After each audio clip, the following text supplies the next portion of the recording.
now that the beautiful and rare 1967 Hemi GTX convertible is completely restored, it's being loaded onto the trailer to be delivered to its owner in Las Vegas. The owner, Brett Torino, flew in for the reveal and was blown away by the Ghoul's attention to detail.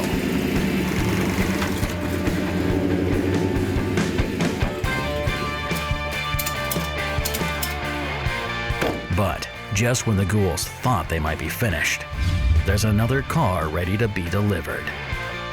Take it away, Mark. Our 1972 Dodge Charger SE 400 Magnum 4-speed, one of only 126 ever built, is near completion. Once Dave and Alyssa install the interior, all that'll be left is an electrical systems check, a complete detail, and we can have the owner down for his initial inspection and road test. On this episode of Graveyard Carz, Alyssa applies everything she's learned over the last 13 weeks when it's up to her to install the interior in the 1972 Gold Charger. The Ghouls wrestle with how far they can prep the car, knowing that the owner wants to be the first person to drive it. Meanwhile, while attempting to disassemble a 1971 Cuda convertible, Mark and Royal run into problem after problem. And in the middle of the heat, Brett Torino sends Mark and the gang an unexpected surprise. Coming up on this episode of Graveyard Carz. They're coming to get you, Barbara. It has been established that the unburied dead are coming back to life. I'm Mark Warman, and together we bring dead muscle cars back to life, to exactly the way they were on the day they were born.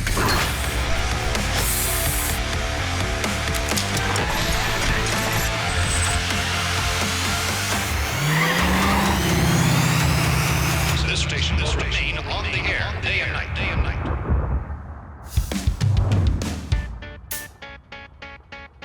We're working on our 1972 Dodge Charger SE 400 Magnum 4-speed, one of 126 built, which is really cool.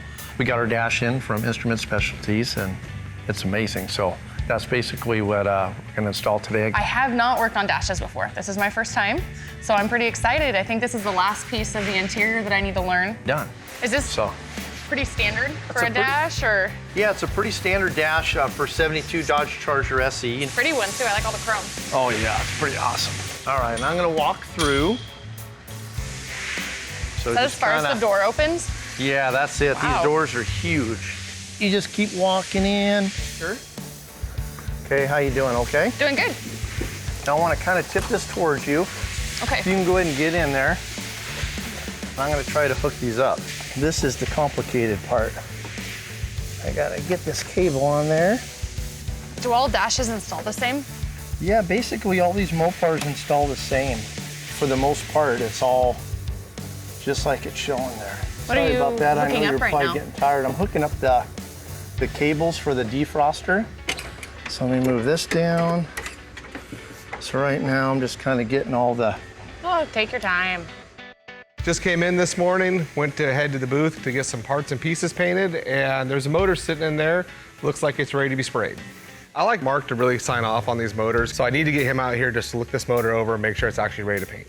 Marcus, looking all over for you. I've been right here putting engines together. There's a motor sitting in the paint booth. That you've painted already. Nope. It's an engine, but yes. Whatever. Go ahead. Is it ready to go? Your green light, go to paint it. Yep. Okay. Thank you. Do you want to know what color you're going to paint it? I know. Oh, you do? Well, what color are you going to paint Orange. it? Mike, can you get Walter Chrysler on the phone? I got him right here. All right. I don't think there's such thing as a short answer with Mark. Everything seems to go on and on forever. You think I would have learned this by now, but I thought I would be safe with the motor. I wasn't. I just know that You should be able to walk into that booth and based on the alphanumeric codes stamped onto it, you've been here long enough now that you wouldn't need to know what car it's for. It's an E440. What color does it go? Orange. Mike, all E440s go orange? 69. How do you know 69 is an E code? Well, because I know the F is a 70. Uh-huh. So one year before that would be All right. 69. What if it wasn't an HP 440? It doesn't matter. Still got the same Oh, they wouldn't paint it turquoise, a low performance 440? Starting in 1965, Chrysler would stamp the information pad with an alpha letter A, representing 1965. It would have a B for 66, a C for 67, a D for 68, and so on up till the time it trailed off somewhere in the mid to late 70s. If this was a low performance, 1971, 383, it would get blue, the corporate blue they called it. Same thing in 70. All right, go over here to this little stamp. See that stamp right there? Mm-hmm. What's it say? H. And next to it? P. And what do you reckon that stands for? High performance. High performance, high performance. All right. 2 hours later, I now have the answer. It does go orange, so I'm gonna head in the booth and start spraying it. With the owner only days away, Alyssa is tasked with installing the 1972 Charger's interior. I'm done. Wow. It was way easier with the That was- adjustable. That was fast. It took you like, what, 5 minutes to do that? Yeah, it wasn't bad. That The was trick fast. is getting the side in that isn't adjustable, the tracks. Oh, getting yeah. those in, and then makes it really easy. This is cool. Yeah, you have a lot of room. Yeah. Big. Awesome. Nice job. Thanks. Beautiful. Good job. So what else do you need help with to get this finished up? Right now, you can put in your kick panels and put in your sill plates, and that'll kind of button up the entire floor. The only problem is those kick panels, one of them's really sun-baked. So we're gonna try to do a little process, try a new process, actually, with the walnut shells, because we have a new blaster with walnut shells in there, so we're gonna try to fix up that plastic and make it like new. The most desirable muscle car made by Mopar of all time would have to be the 71 Hemi Cuda convertible. Making only 11 of them, they sell for millions of dollars. This 1971 Cuda convertible has a 340 and a 3-speed manual transmission, making it one of only 8 ever built. The disassembly of this rare, valuable, and desirable muscle car begins now.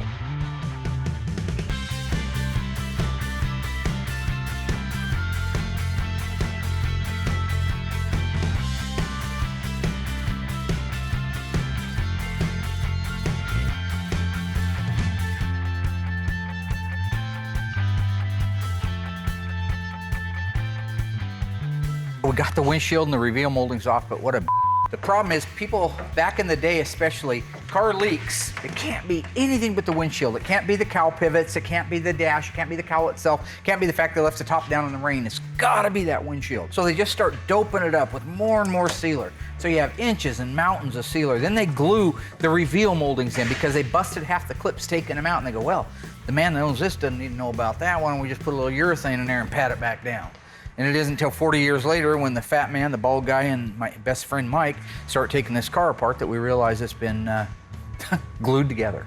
I'm done with my rant. We're ready to drop the dash down out of it. That's a good thing. Sorry about the bald thing. I lashed out because I was mad over this. Okay. But I caught it before I got to you. And that's fine with That's me. self-control. See, that's self-control. So with them getting the dash out of it here in a couple of minutes, we're going to be able to move on to the rest of the disassembly. It should go a lot faster from here. That windshield really slowed us down.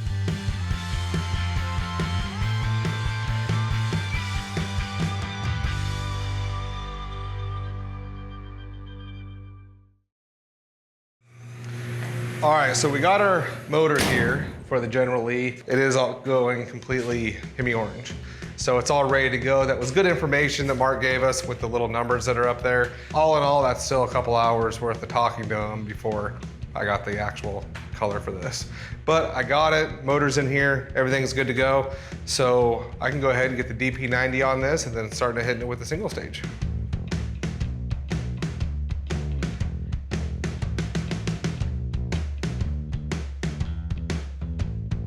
But there's not much left. So I didn't even check my cabinet, but there's a very solid chance we're out of single stage. That means I have to order more.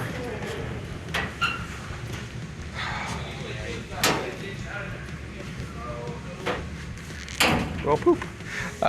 We realized I didn't have any color, so. No, that's it. I had to order that. So we're kind of at a standstill. It's in DP90, so that's fine. All right. Well, I got some Scotch-Brite. All right. Yeah, how's it looking? I think it's looking good. All right. Thing's pretty cool, huh? The Yeah, blaster. it's fun too. Oh, wow, that looks a lot better. Oh, yeah, that looks really cool. Well, let's kind of see what the Scotch-Brite does. And you don't have to push really hard. Kind of run it on there. But you see how we still got all the grain from the plastic in there? You know, we were talking about the fact that the Carz is stripper. They didn't even care about having the electric windshield washer, so that's what this is. So instead of having the button on the dash that you would push for the windshield washers, like in the B-body or in the E-body, in this particular case, you would have a foot pump. You would physically pump that to get the fluid up onto the windshield. They didn't have any effort at all on the 3-speed even to make it cool. Like, why couldn't they have built a pistol grip 3-speed? But that's what it is. It's just a straight chrome shaft with a ball on the end of it. The bezel is the exact same one that you would have if you had a pistol grip 4-speed, but the boot itself is different because this has a round hole in it and the pistol grip is that oblong center hole in it. But yeah, just some kind of interesting little tidbits there that make this car so unique and yet in some ways very undesirable, but now that it's 45, 50 years later, It's all cool. it's all cool. Yeah, it's all the kind of stuff. Because if we saw stuff like that as a kid, we say, oh, pass on that. It's got a 3-speed and you got to pump the foot to get washer fluid up on the windshield. But now looking back, it's kind of a cool part of history. So I'd like to point out is how nice it is to work on a small block. Look at the room in there. Remember the last one we put in, a 440? Every square inch in the way in, just everything's tight. You got to rock it and walk it. Just like a piece of cake. Look at that big old cavity in there just swallowing up that 340. Just like your first girlfriend. For a daily driver, there's not a thing in the... Don't interrupt people, punk. Fat old guy. Oh, I'm fat. What about you, Muffin Belly?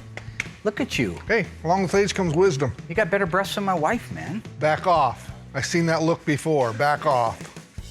They turned out great. It got all the old plastic off and underneath was great black new plastic. So looks like we're gonna be able to save the piece. Yeah, it looked great. So all we got to do is get those A-pillar moldings in, windshield surround, then we'll work down to our kick panels.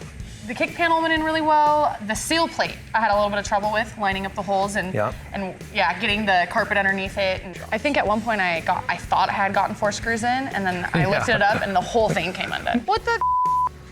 Did it just So I pop guess right none up? of them were. None of them were. And I realized I didn't get any of those in, so I had to start over. Yeah. So something so simple can take like half hour, 45 minutes just to get a few screws in. It can be kind of frustrating sometimes. It is frustrating. These cars will fight you every step of the way. All right, so what do you say we knock out our visors? That sounds good. And then we're just about there. Are these the original? Yeah, these are the original ones. He wanted to use, as many of the original parts as he could. Okay, now this deal, the little spring, will actually go up through the big hole. Right here? Yep. Oh, there we go. You can kind of see. Yeah. One's just a little safer. All right, cool. So I got mine in there, and whoop, look at that. That much closer to driving it too, which is always nice. So awesome. The interior is pretty much put in, which is great. So the next steps is just a couple little things here and there, and then the windshield. And the windshield will go fast. All we got around that is just some stainless steel molding, and then I just got to put the wiper arms on. Oh, wow. So it's really close. With the interior installed, this 1972 Charger is nearly ready for the owner's arrival and its first test drive. Ouch. All right. Everything. Okay. Everything's just been a complete pain in the on this car. And it's because take some cars apart, they've never been touched. You're better off with a car that's never been touched than one that's been touched from the standpoint of disassembly. Because every bolt has been stripped and lost and changed out for the wrong bolt. We've took out lag bolts out of here, wood screws out of here. It just takes forever to do that. Something that's normally a half-a-day job takes all day long, and that's what we're struggling with right now. You can see lots of body work's been done on this car.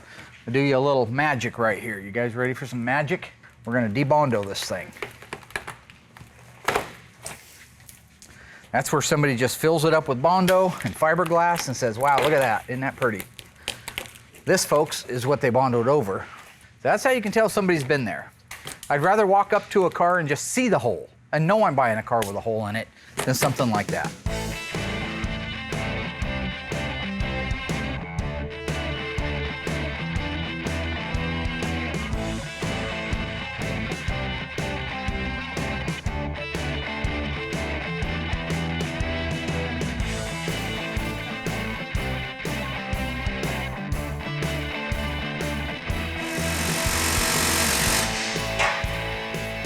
So once the torsion bars are disconnected like this, really it's just a matter of lowering it down out of the cavity. Same way we put it back in when we do the reverse. All right, you're clear. That is such a giant piece of everything. It is.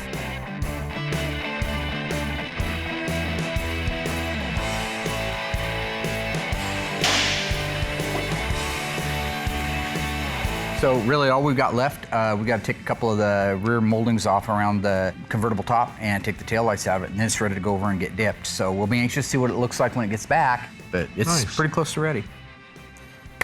Good job.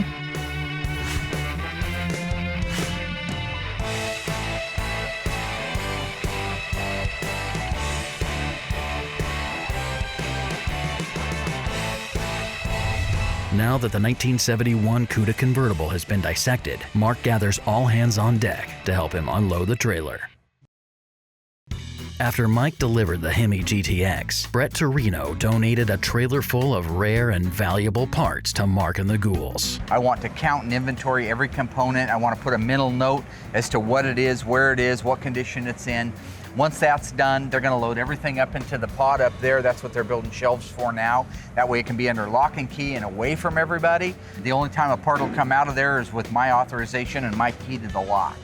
The guys are doing good. So is that's all that's left is that part right up there? Okay.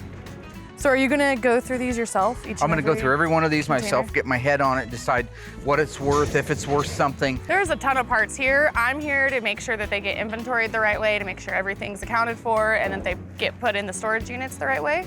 So Stuff right there. there's a lot of valuable stuff. I don't really know a whole lot about them, but as I get to go through them with my dad, I am learning. So it's a great experience to be able to go through them. Holy cow, that is a gift that he said was coming. He said he had some original parts books. God.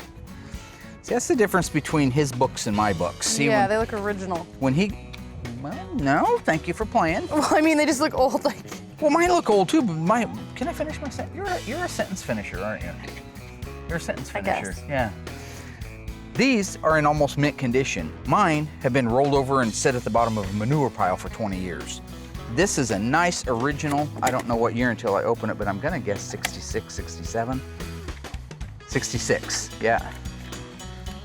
This is a complete original parts manual for the 1966 passenger cars, Dodge passenger cars. But look at all the Wow. tabs. If you look at mine, my tabs are all ripped off and gnawed off and chewed off and burned. This thing has everything nicely tabbed and categorized. So this is really exciting for me. It may not mean much to you because you don't know what they all are, but for me, this is a treasure trove of really valuable parts. I mean, this is cool. If I went to a swap meet and saw this stuff, I'd go home broke. I'd have to have it all. So I'm gonna let him finish taking everything out because I'm literally on a lot of this stuff. I'm gonna wanna unwrap it before we put it into storage. I need to put my eye on it. One guy's version of mint condition, or mink, as Andy would say, and another guy's is different. So I wanna make sure what condition the parts are in, what ones I need now for the cars that we actually have here, and then we'll reconvene back out here. So you're gonna continue helping him unload? yep. Okay. So Radiator Supply House just got here and they're getting ready to do the stencil work on top of this radiator. So the owner wanted the top of his radiator painted at least to say 1 of 126. So at least when he's at car shows, he can open up the hood and people will know that, hey, it's still kind of a rare car. It's kind of cool with what they did on the radiator because he's kind of done little touches to it to make it his own. So we don't do a lot of that here, but on this car we did. So it's a little unique in that aspect.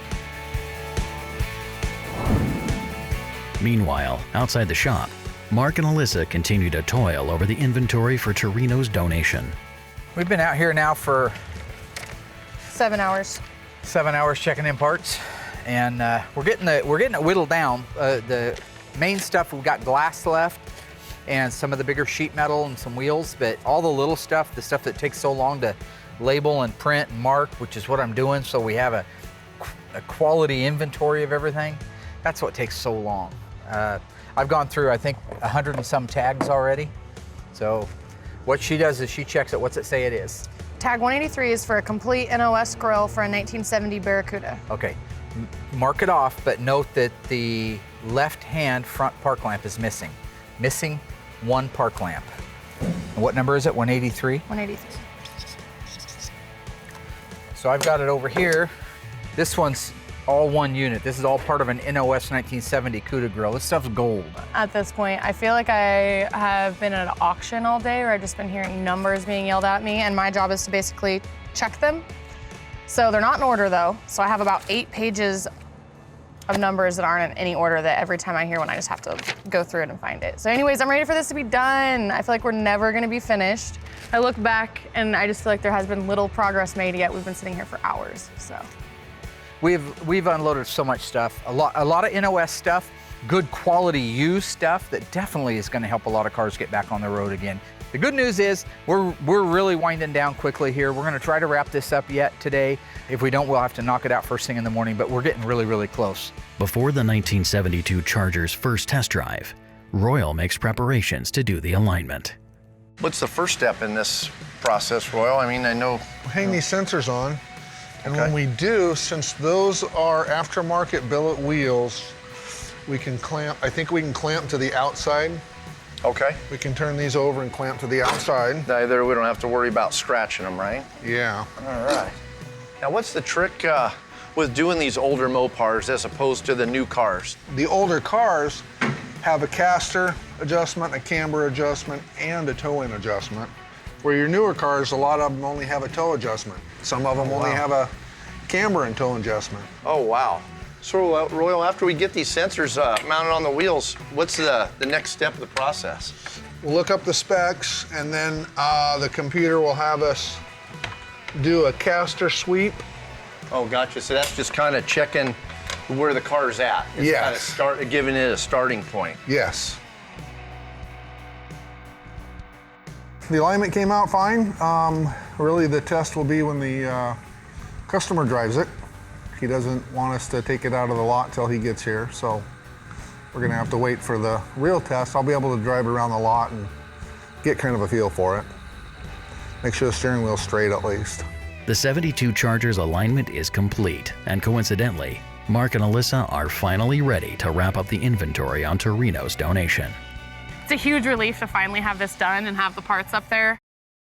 I mean, it took us over a day to get them all inventoried.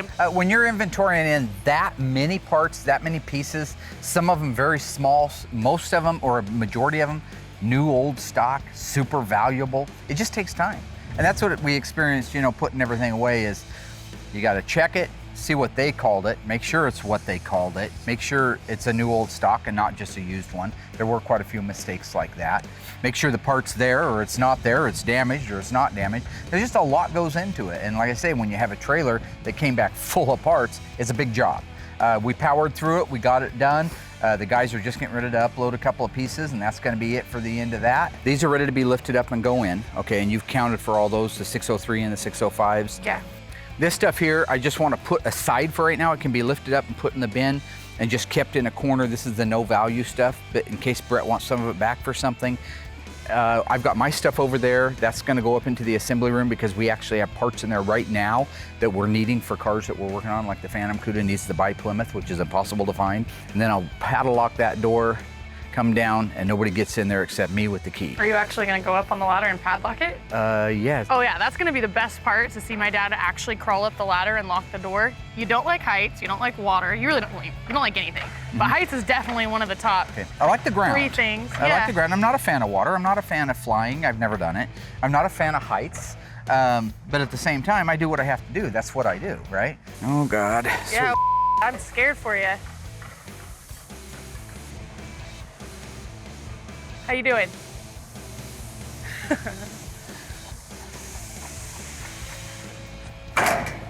Wish I had my phone. Yeah, that'd be Take a funny. picture of this. Whoa, whoa, whoa. It's right there, Daddy. Short legs. No problem.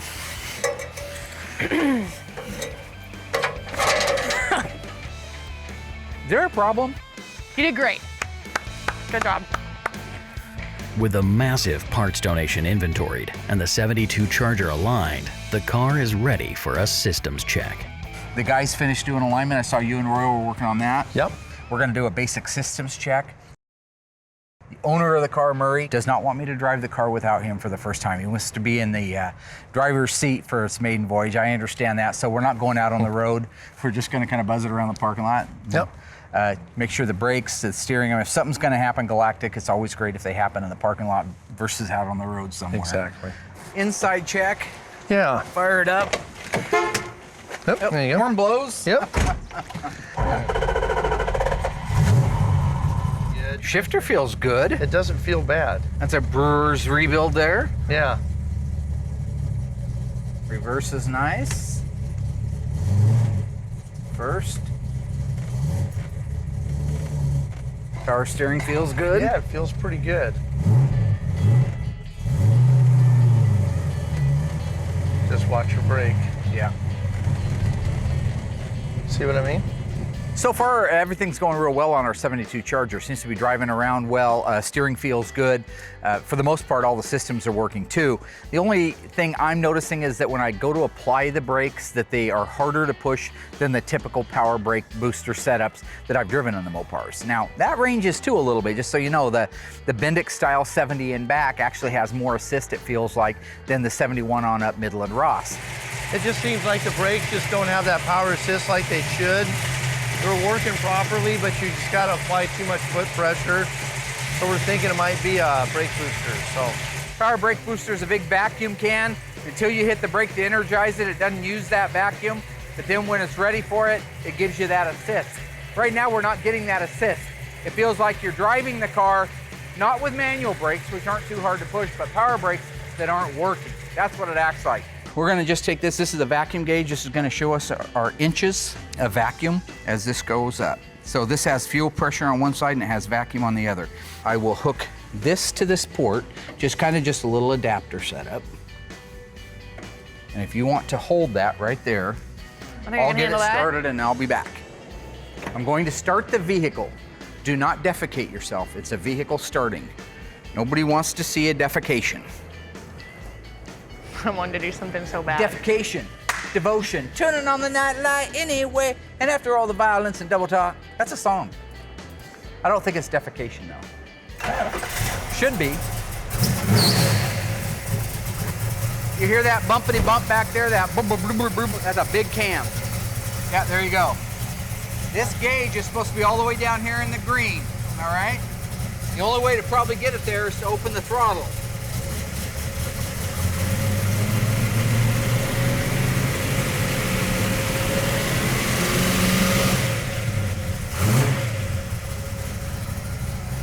That's the problem. We've got too big a cam, too long of a duration, so we're not creating the vacuum that we would get up here. That thing's only getting 7 inches of vacuum. It needs 14, 15, 16 in that range to be able to function properly. Okay. So the only way I can achieve that kind of pressure without scattering the engine is the natural process that happens when an engine is revved up to 3,000 RPM and you close the butterflies on that. So I'm open like this, and then I close it. When I close it, it's like choking somebody out. You ever choke anybody out? Oh, yeah. Yeah, it's like choking somebody out, and so that vacuum goes off the charts for a second till it catches up and back. Well, you can't drive that way.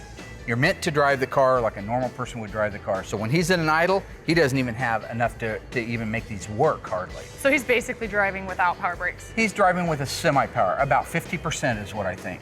In fact, if you didn't know your Mopars, you probably wouldn't even know there's a problem with that. I just know that 71 to 74 style Midland power brake booster, it really is designed to have a lot of assist to it.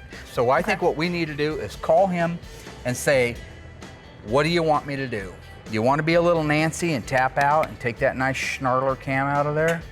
Or do you want to man up, start doing some leg exercises now and drive the car?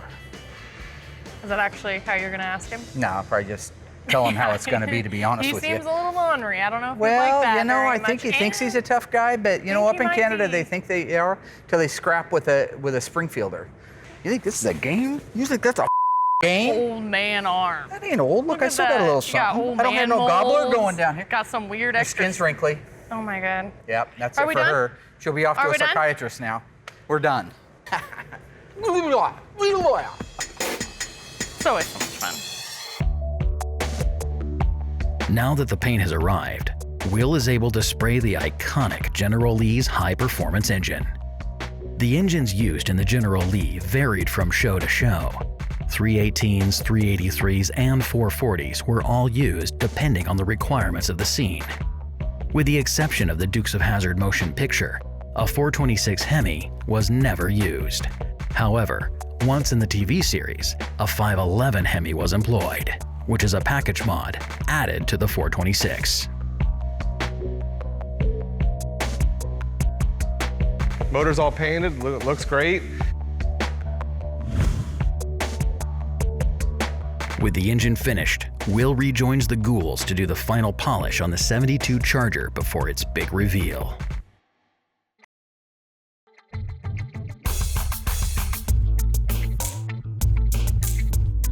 This is the first time I've ever had a client say, nobody drives that car but me, for the first time. After that, you have a ball. It's his car, he's the customer, I kept his wishes.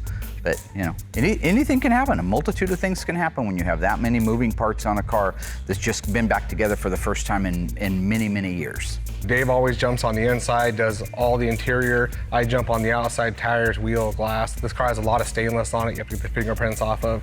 Dave has to go through, wipe down the whole inside of the car, do all the glass on the inside. So it's kind of a team effort for us to get this car done, but that's how we've done them in the past, and they always come out great. Inside and out, the car is literally perfect. I think the owner's gonna come in, be super excited to have it, and go on his road trip. So we're ready to go. Murray Gooding's called. He's just down around the corner, so I'm gonna go up front and wait for him. Make sure that the car's on the side and warmed up and ready to go. My name's Murray Goodings, and I got a 1972 Dodge Charger here at Graveyard Cars. My dad bought a 71 Charger when I was a little guy, and through a divorce and everything else, that car went missing, and it's a car I grew up in, so I always wanted one. I spotted this one on a highway near where I live, and got a hold of him, made a deal, bought the car that night, and took it home. So that was about 10 years ago. How was the trip down from Really good. Canada, eh? Good I stuff, drove for a eh? couple hours, and I gave him the keys, and I went to sleep. Did you really? There Nice. You look good. Thanks. Yeah, in good shape, huh? Everything going good? I did the chemo diet, so I'm still keeping That's all that right. shape. You look good. Yeah, good job, man. I was diagnosed with cancer approximately 2 years ago and went through all the treatment and everything, and they cured it all, and my only loss is one vocal cord, so I can still live life as I love to, and it's all good. So you've been thinking about it a little bit, getting kind of excited? Oh, it's like day to day, it's crazy. I think you're gonna like it, and I think it's gonna be really, really well worth waiting. Okay. I want everybody to go out front. I'm gonna go around and get the car.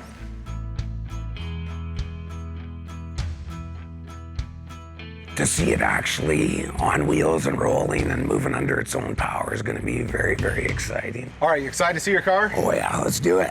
You excited? Oh yeah. Mark's got it around the corner here, so. Right now, the guys are all waiting out front for it. So I'm pulled over here waiting for the queue. Kind of a little behind the scenes thing there for you, throw you a little bone. Hey, Mark, So, we're ready for you, buddy. yeah, go ahead. Sounds like the dog's ready over there. Anyway, as they kind of wait out there, you know, it's kind of like the father, I guess, waiting for his bride to walk down the aisleway. It's a pretty proud moment for him. I don't take any of this stuff lightly. You know what I'm saying? This is one of those things. Waiting for you up here. Because if you didn't make. Mark, are you doing that thing where, you know, the camera's on you, so you're being silly and. So anyway, what I'm saying is, if you look at the whole total of it, my job. You know, he came down a long ways, and I got him out front here waiting. It's 100 degrees outside. You're not too busy. Not trying to stand up in front of everybody. Anyway, yeah, so let's ruin this moment. Oh, yeah, here's some. All right, well, thanks. He's waiting. Oh man, listen to that thing. Sounds like a Honda. Yeah, you wish. Ooh.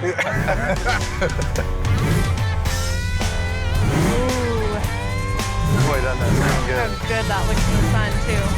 Boy, doesn't it look amazing outside?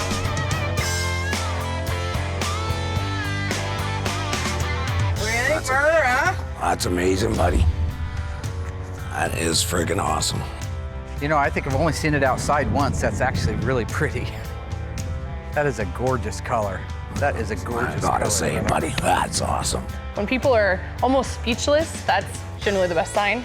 Yeah. means they like it. Most definitely. I mean, inside, it gave it no justice at all. Exactly. But boy, you get that paint out in the sunlight, and boy, it really It's almost like really a different popped. car when you get it out in the sunlight. You have the chrome shining, you have the glitter and the gold paint sticking out that you can't really even see in the shop. So it looked like a totally different car pulling around the front. It looked beautiful. Did you see what we had done for you? That looks really, really cool. I bet your dad is very happy with this car right now. I'm sure he's watching right now. He was loving he had a 71, right? Yeah, he had a 71 SE with a 440 automatic. That thing smoked Camaros and everything else that came up against him. I don't doubt it. I don't doubt it a bit. What concerns me is he wouldn't let me drive the car ahead of time. So we're going on an initial maiden voyage in his car, and it just hasn't been on the road. That's not made up. We have not driven this car. We have not driven the car. He would not allow me to drive the car. Yeah, have a seat there. What do you think of that shift handle? That's gorgeous. Isn't that pretty? I had the pistol grip shifter hand carved out of a piece of hardwood burl, which is a cancer that grows in trees in the Northwest, which adds to, my dad being a faller. And so I thought it'd be cool to have the pistol grip carved out of real wood and ship that to the woodworker. And he made me a set of just beautiful grips for my pistol grip. So 2 little tributes in the car for my dad. So. And as per your instruction, we have not been on a road test. So the initial road test needs to be done by you. And I sincerely wish you the best. All right. Hope it all works out for you. It'll all be good, I'm Normally sure. I road test them. That way when the wheels fly off at 60 miles an hour, I'm the guy that looks bad. But That's okay. I've seen some of the stuff you've done. You can fix anything that goes wrong I can fix anything that goes wrong.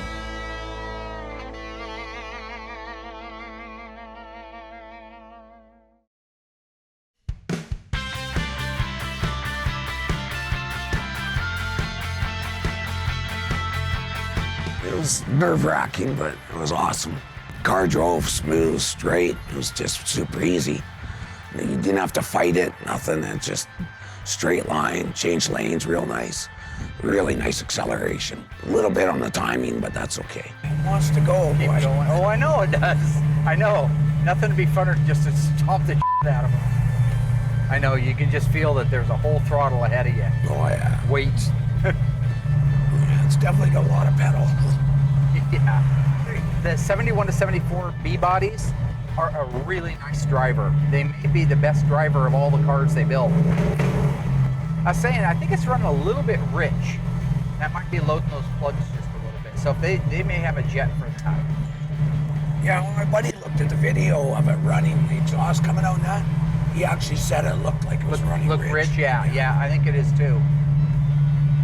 I mean, if that doesn't fix it, I'll put a 750 back on it like you sent it with. Because they just don't perform as well. As far as balls out, stomp it, perform, you're going to get it out of this, but you also don't want it to pop every time you step on gas. Yeah, it feels great. But it sure does feel nice, doesn't it? Really, That's really great. nice. Yeah, Royal did the alignment on it. He's been doing them forever and does a great job. Yeah, it doesn't feel weird. There's no rattles. Dead straight. Overall, I think it was very, very successful and a very happy owner. I didn't And- get to ride in it. No, you don't need to ride in it. You didn't paint it. I cleaned it. You didn't paint it.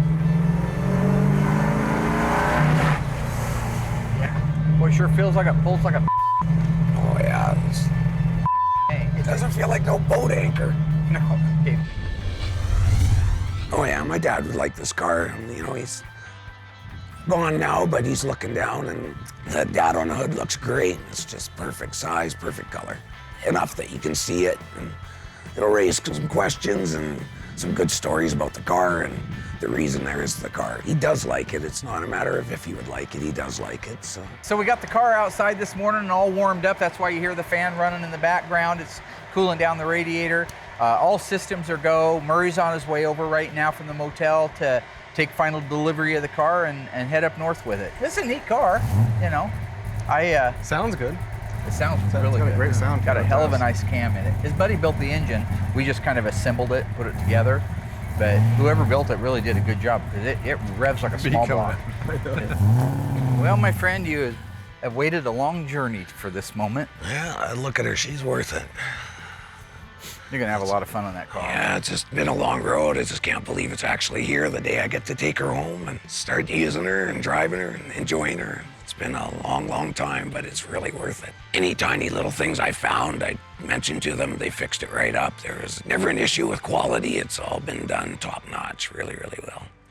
You're a good man. All right, Thanks, buddy. Murray. Keep in touch, all right? Don't wreck it. Don't be silly. I know you got that lead foot. I've had speeding tickets before. It's not a big deal. Just got to be polite when you get them. That way they don't tow your car. So. Always open the door for the ladies. Make sure. Well, then you should get in first. Well, you got to be coming at the brother like that now. Oh, yeah, we'll burn some rubber getting out of here for sure. It's all good. You look good in there, buddy. You're looking sexy. Looks nice, man. That's a panty dropper right there. Got to do the seatbelt. Not that you care up in Canada about. Let me just keep your panties on. I don't want to know about them. All right, guys. Have a good one. All right, take care. Nutcase, piece of lunatic. He'll be dead in a week. He's crazy, isn't he? Well, you got to do that. That's just part of the car, right? They don't call them muscle cars for nothing. See you in a week. See you later, man. Bye-bye. There he goes. Terrorize all the neighbors. Dear God. I think it's a 25-mile-an-hour residential area Yeah, there. it is. Well, and it's a new motor. Yeah.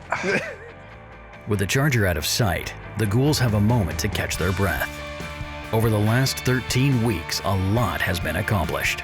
Work is nearly complete on the one-of-one 1969 Hemi Roadrunner convertible. Bill Goldberg was given a jackhammer reveal for his stunning 1968 GTX convertible. And soon after, Brett Torino's ultra-rare one-of-7 1967 Hemi GTX convertible was finished and delivered. All the while, the car that started it all, our legendary 1971 Phantom Cuda, received its first coat of paint and a newly built-out, date-correct engine, making it the first time in 30 years that this car has had a running motor under its shaker hood. And to top it off, our gold 1972 Charger's first test drive went flawlessly and was delivered to yet another happy customer. Couldn't just jump in. Yeah, she That's hung out all. with Lou Albano, had the rubber band stuck through his cheek. Remember that? That Whoa, was whoa, always whoa! weird. What are you guys doing? It's like Doing you're the getting same thing we're started supposed without to be. me. We are getting started without you because you were Why? supposed to be. Murray just took off. You. Wait, you guys already done the test drive? Oh, phooey on you, you crazy looking.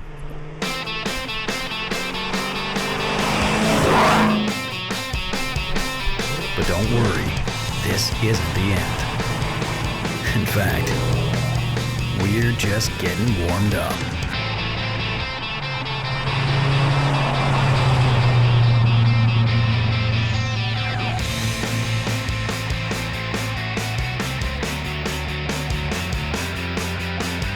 We have some deadlines coming up that are worrisome for any shop owner. It's do or die time. I mean, we're either going to get these cars done on time or we're not. The deadlines, I'm sure, are going to be tighter.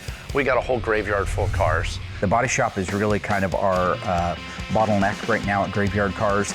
They need some direction. They need some, well, frankly, they need a little pick-me-up, you know what I'm saying? A little motivation. Lesson adjourned.